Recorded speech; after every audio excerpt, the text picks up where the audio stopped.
চলো এখন যাচ্ছি প্যান্ডেল হপিং করতে। তো চলো লেটস স্টার্ট। 2 নম্বরের কালী মায়ের মন্দির অব্দি বাঁশ দিয়ে ঘেরা। শুরু হলো আইডিয়ার প্যান্ডেল, এই যে বাঁশ দিয়ে ঘেরা। এত বড় লাইন হবে নাকি রে? এই ওপরের এতটা কিসের এই বাঁশ দিয়ে ঘেরা? হ্যাঁ কেন? এই যে এই সাইড দিয়ে পুরো টানা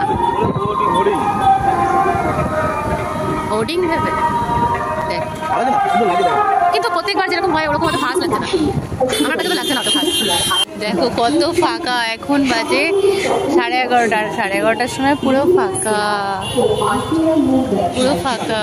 ফাঁকায় ফাঁকায় দেখবো কি এত ভিড়ে ভিড়ে ধাক্কা ধাক্কি করে আসবো। ফাঁকায় ফাঁকায় দেখো। চলো যাই। এখন ঢুকছি কোথায় বল? রথতলা।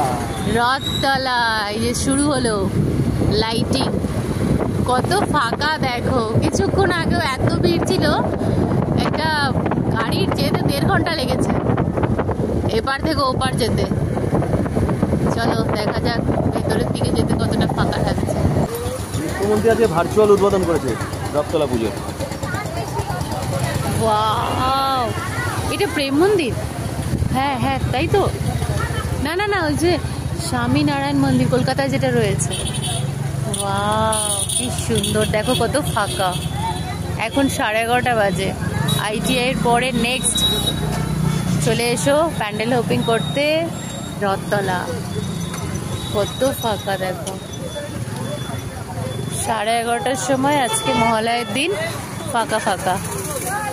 কিছুক্ষণ আগে প্রচুর ভিড় ছিল, প্রচুর ভিড়। টাটা। আজকে আর ভেতরে গেলাম না, আজকে শুধু বাইরে থেকে দেখে চলে আসবো।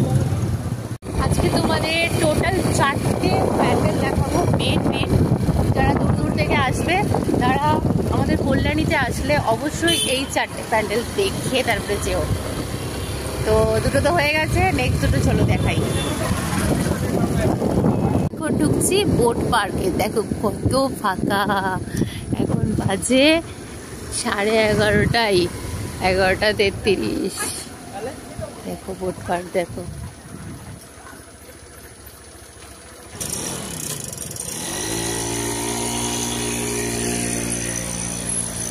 এটা কোথাকার প্যান্ডেল করেছে? এই বোট পার্কে ওই বোটটাই আছে না মিডিলে বোটটাকে রেখেই দেয়। ভালো আছে।